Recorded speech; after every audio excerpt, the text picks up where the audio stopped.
record levels have been reached.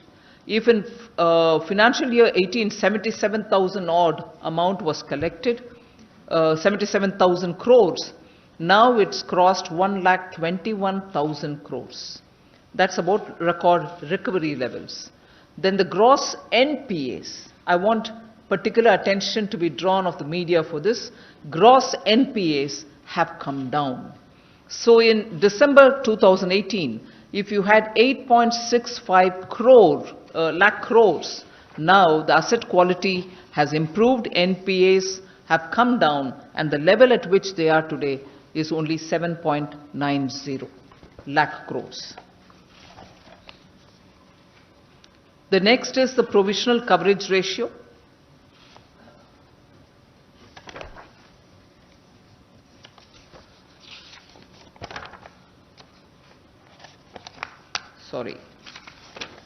Provisional coverage ratio.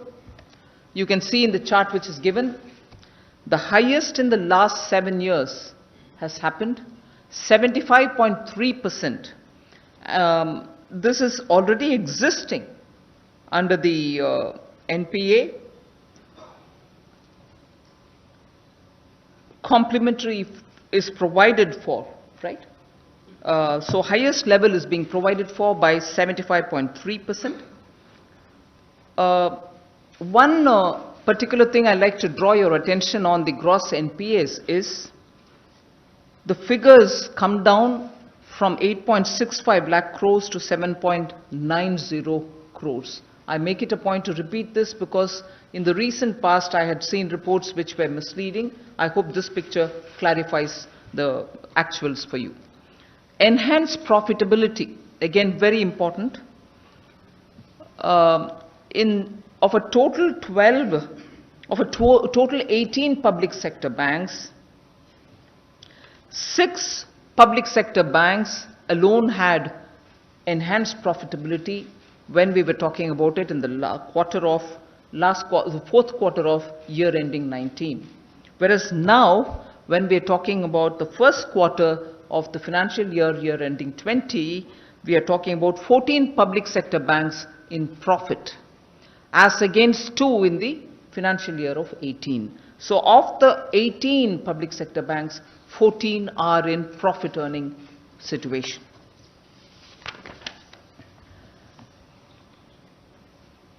I also want to report on what has happened and what has developed post the consolidation of Bank of Baroda, Vijaya Bank and Dena Bank together. So what's the impact of that?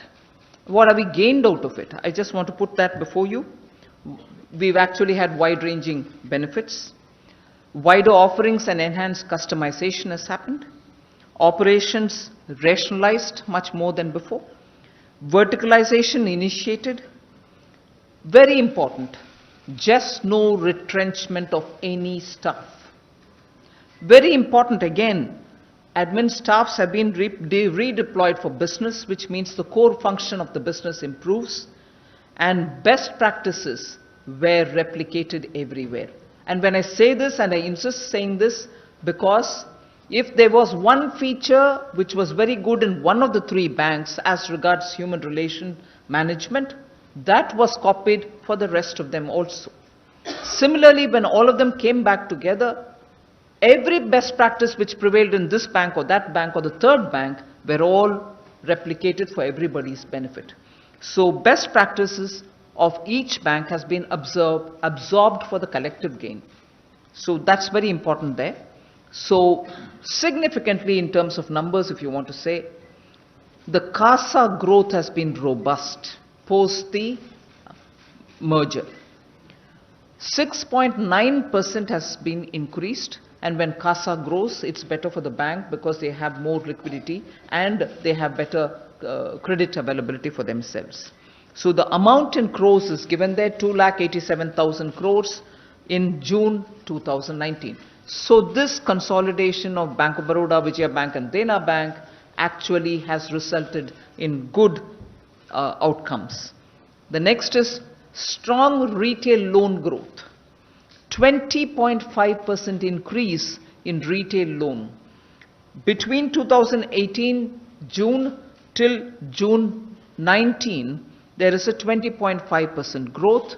Today, the retail loan growth is 1,12,000 crores. And that is a significant increase from where it was earlier for the scheduled commercial banks. Moving over to the next one, the profitability has enhanced. Now, in quarter 4 of 19, year ending 19, they were in the negative of 7,113. Today, they moved positive. They are at plus 710 in the first quarter end of this financial year. So profitability has also enhanced. What has happened in terms of the potential which got unlocked? As a result of the merger, there's a very clear indication that they're poised for rapid growth and they can raise greater things in the market, and high profit trajectory can be seen, whether it is loan growth, whether it is CASA growth, or whether it is in the profitability. End of the day, what is the market thinking about it?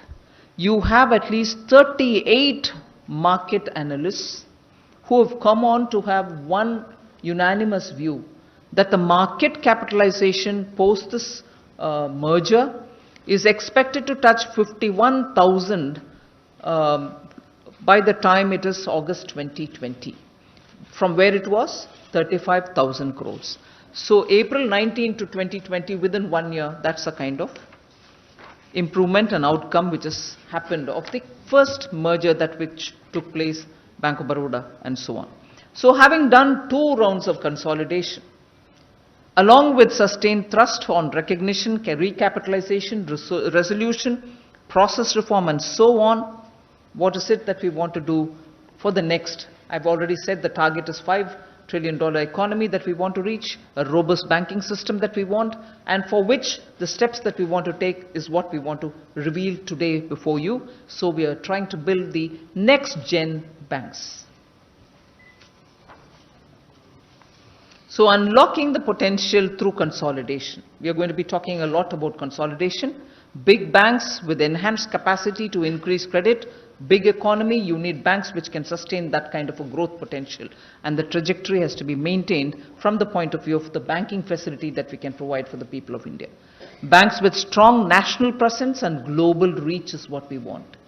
Operational efficiencies gains to reduce cost of lending. So the scaling up will only allow them to have a lot more resources, and therefore the lending costs can come down, and therefore the blueprint that we're coming up with is going to help us towards building a $5 trillion economy.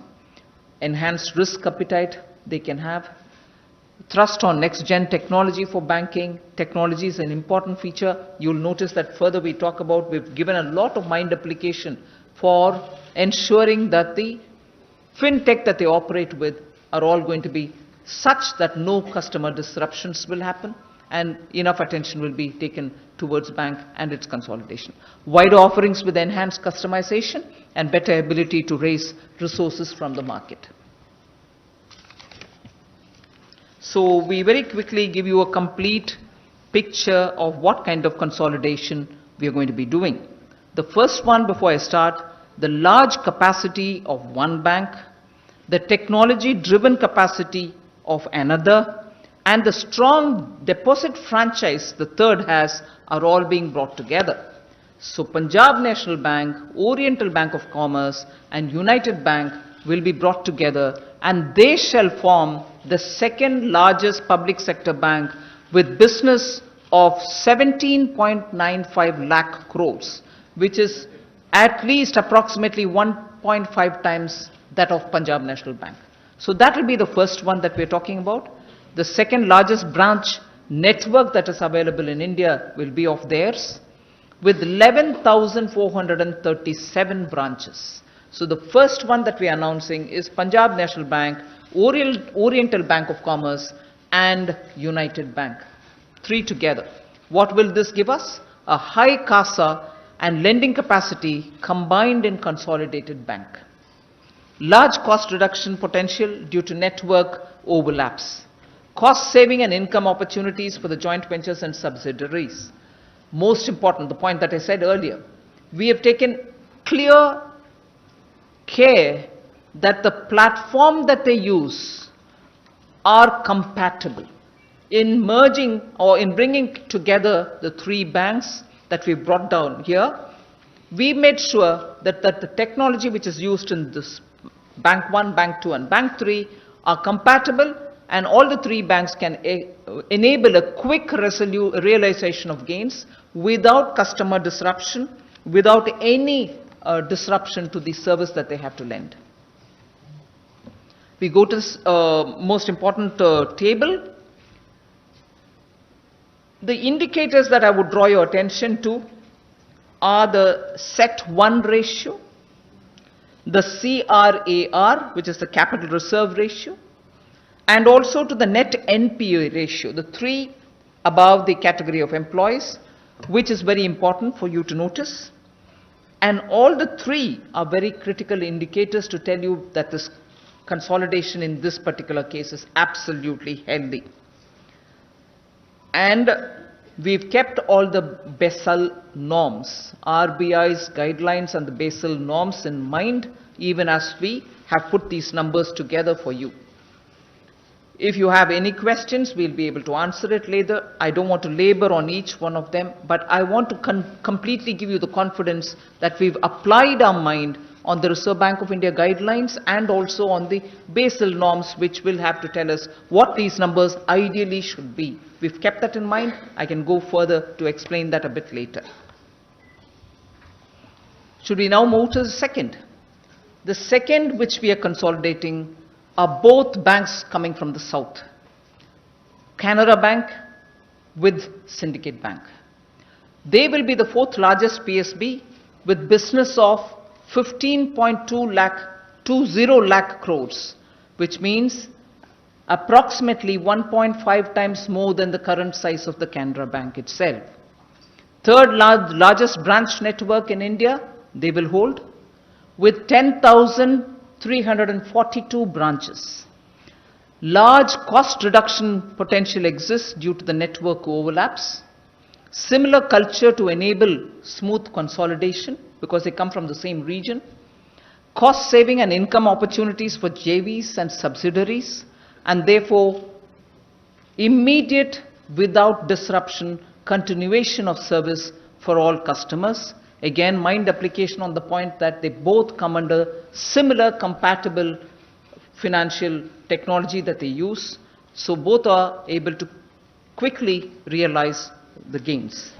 Now the indicators which you will be interested in, again something which I would want your attention to be drawn on: CET1 ratio, net NPA ratio, and also the capital requirement, adequacy requirement ratio, all of which are given here and absolutely tick marked from the point of view of Basel norms and also from Reserve Bank of India guidelines. All three meet more than the ideal situation. We go over to the third one,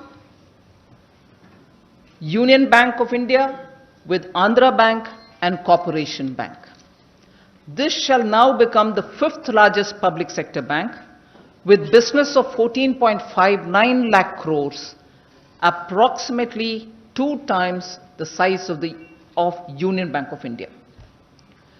Fourth largest bank in terms of network of branches, with about 9,609 branches. And their business will now become twice to about 4.5 times existing bank business. Large cost reduction is possible because of, again, network overlaps, which we can rationalize. Cost saving and income opportunities for JVs and subsidiaries again. Again, consideration was given for the kind of technologies that they use, are they compatible and so on. Yes, all the three and their technologies are absolutely compatible, and therefore we don't see any disruption in terms of client services. Indicators. The three which I constantly refer to: CET1 ratio, the capital adequacy ratio, and also the net NPA ratio.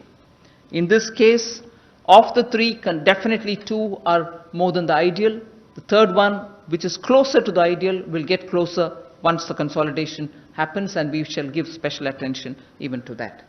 So, That explains the third that we've done. Fourth one is important. Indian Bank with Allahabad Bank. This will become the seventh largest public sector bank with business of about 8.08 lakh crores, which is approximately 1.9 times Indian Bank size. Nationwide presence with strong networks both in the south and in the north and also in the east. So you get a wonderful coverage of all the three areas. Doubling of business size. Major scaling up of reach due to complementary networks. High CASA and lending capacity in consolidated bank. Again, the same CBS platforms between the two, and therefore we expect to have a quick realization of the gains after consolidation.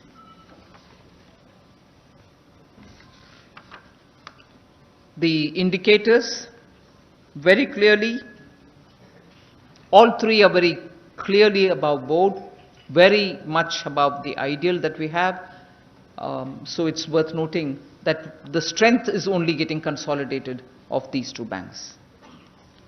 So with all this said, we have very clearly explained what are the things that we're doing towards bank and consolidation. I want you to particularly give attention to this particular table. So what is it that you're going to have?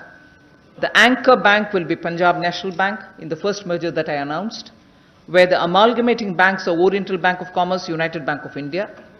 Business size is 17.94 lakhs. PSB rank by size would be second, and the particular computer networking, fintech networking is Finacle.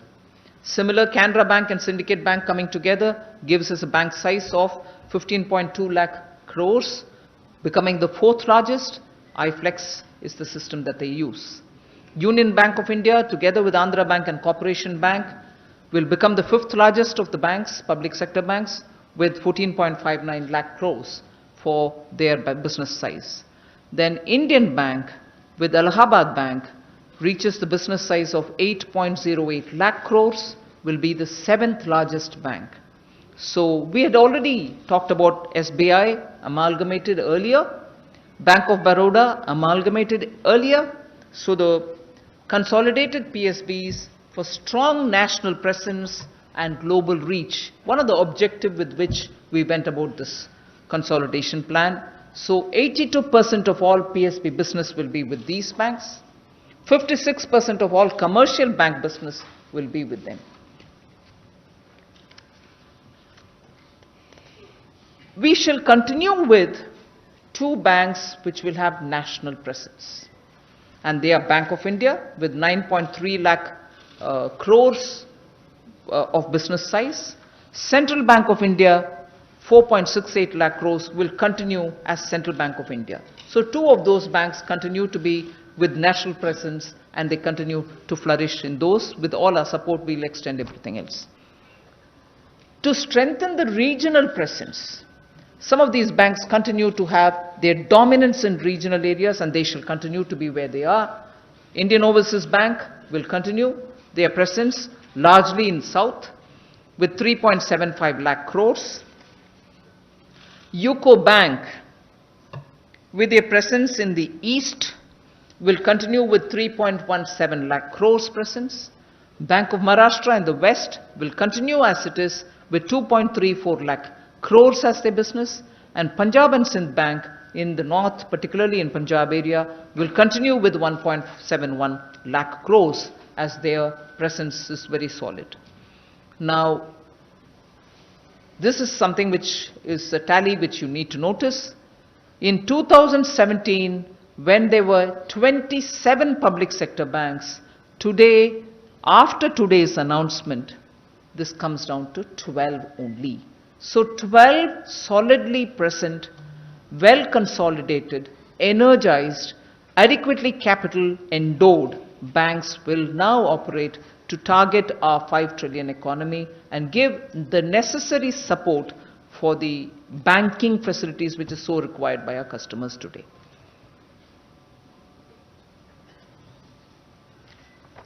All right, now have we just thought of these consolidation without giving the necessary energy to the banks? Governance reforms is what all of us have been talking about for quite a long time. Did we do anything on it? Are we doing in trickles?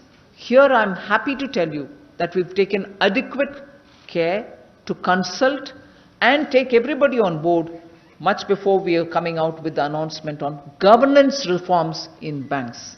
These, I think, as much important as the consolidation announcement itself are, today the governance reforms that we are announcing now before you are of great significance to make these banks run professionally. And therefore, I draw your attention to the various governance reforms that we are announcing along with this consolidation.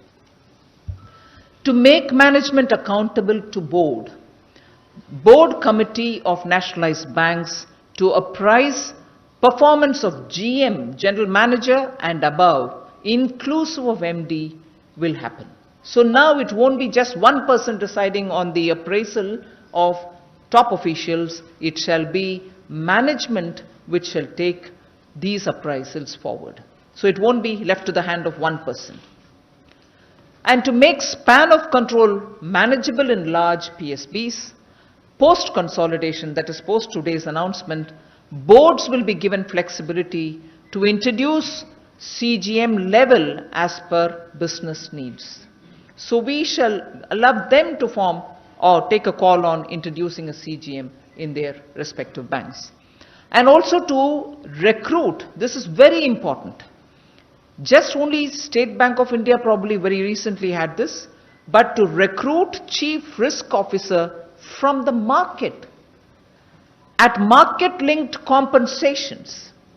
At market-linked compensation, but not on salaries decided by government.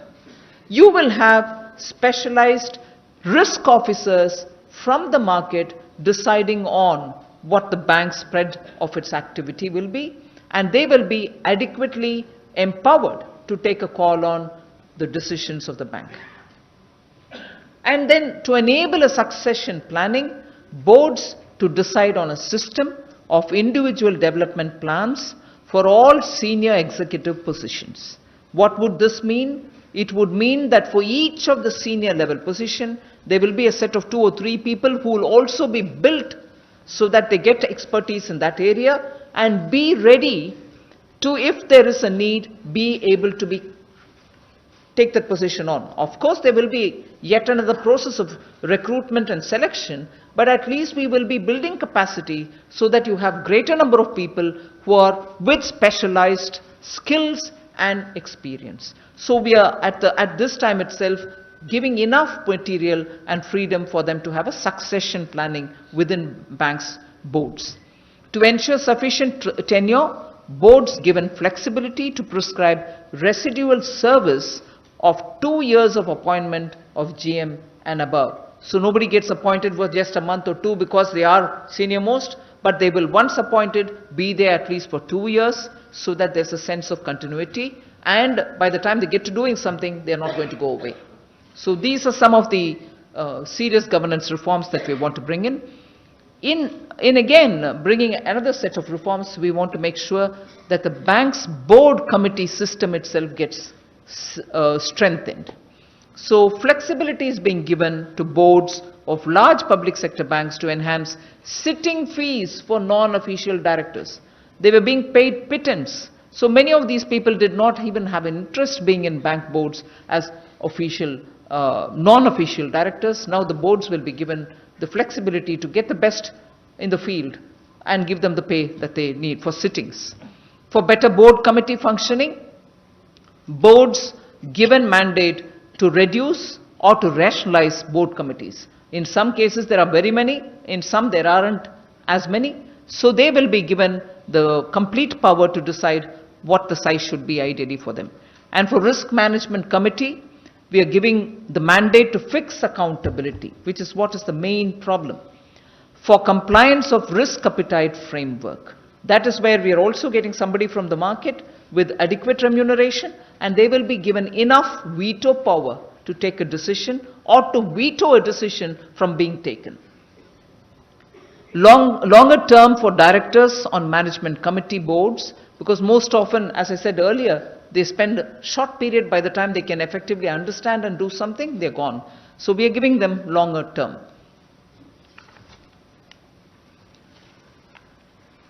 The last point there about the strengthening of the board system, board committee system, is the management committee of the board loan sanction thresholds have been enhanced by up to 100%. So if they had an X amount this time, they would be having 2X, to enable focused attention to higher value loan proposals. So this gives them the additional strength and power to go ahead with higher value loans.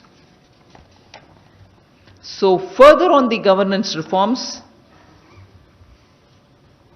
non-official directors' effectiveness is something which all of us have been questioning, discussing.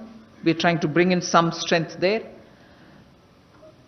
So the non-official directors' functions will have to be now comparable, analogous to the independent directors. So that's something which is happening now. Boards are given mandate for training of directors, both for the induction and for specialized purposes. Boards are given mandate again to evaluate the NOD, non-official directors' performance, annually on a peer review basis. Thorough professionalization is what we are aiming at by doing these. The next is about leadership development in banks. Executive directors' strength in larger banks are raised to 4 for better functioning, focus, and also thrust on technology. Particularly on technology, we would ensure that there is an executive director who completely focuses on that, because the cyber security risks which banks face is also something which leadership should be consciously seized of. Creation of leadership pipeline under the BBB, the Bank Bureau Leadership Development Program, is also being introduced. So with all this, the public sector bank and their drive, we are going through wide-ranging reforms. Financially stronger PSBs are the ones which we are aiming at. Remember, please recall that in the budget we had made a provision of 70,000 crores. Well-provisioned PSBs, 14 already in profit. We'd like all of them to do well. Then technology-driven banking is what is the emphasis on today. Scale and synergy will be acquired because of the consolidation that we've done today, and governance is also getting strengthened, professionalized, and independence given to them to function. Now, if all this is what we have, of the 70,000 crores that we've given, I want a certainty out there for the consolidation. Have we just done the consolidation and left them free? No. We are giving them enough capital reserves with which they can be confidently functioning without worrying. And I underline here, even as we announce all the consolidation, we have given enough instructions for the banks at the branch level to be sure that that which we had announced last Friday, in terms of liquidity, in terms of working with NBFCs, in terms of making sure that the credit availability in the market, all this will not suffer. On the contrary, we would want at the branch level enough dedicated staff to attend to that, and not entirely all the staff to be looking after the consolidation program itself. So that has been very clearly instructed to the banks. We expect them to dedicate their staff to make sure last Friday's announcement as regards liquidity, availability of credit, reaching out to customers, reaching out to NBFCs, all happen without any disruption. So those dedicated to take care of smoothing out these consolidation will be completely dedicated for this purpose without having that suffer. So a rough, absolutely approximated number of what we would like to infuse with these banks. Punjab National Bank will get something around 16,000 crores. I just want one rider, one clause to be put here. These are approximate amounts. We will obviously tailor-make them according to the banks and the requirement, which will be discussed with the banks at that level. But here we are just giving you a broad indicator. Don't hold us on to this amount to the last digit. So Union Bank of India would get 11,700. Bank of Baroda will get 7,000. Although that was an earlier tranche of consolidation, we still support them. Canara Bank gets 6,500, approximately all of them. Indian Bank 2,500. Now, does that mean we forget those which are existing in the regions? Not at all. Indian Overseas Bank, we think about 3,800 crores. Central Bank of India, 3,300 crores. UCO Bank, 2,100 crores. And United Bank of India, 1,600 crores. And Punjab and Sindh Bank, 750 crores. Now, these are not to take care of just the consolidation related work, most of which is already provided for. This is aimed at growth. This is aimed at reaching out to the market, reaching out to the customers for growth purposes. So these are amounts which are being given and provided to these banks which are getting consolidated to aim at growth and growth only. So consolidation is not being enabled through this, but these are growth driven. So I think we've given you a broad picture of what we wanted to announce today. We want strong financial system, and I suppose now I leave it to you all to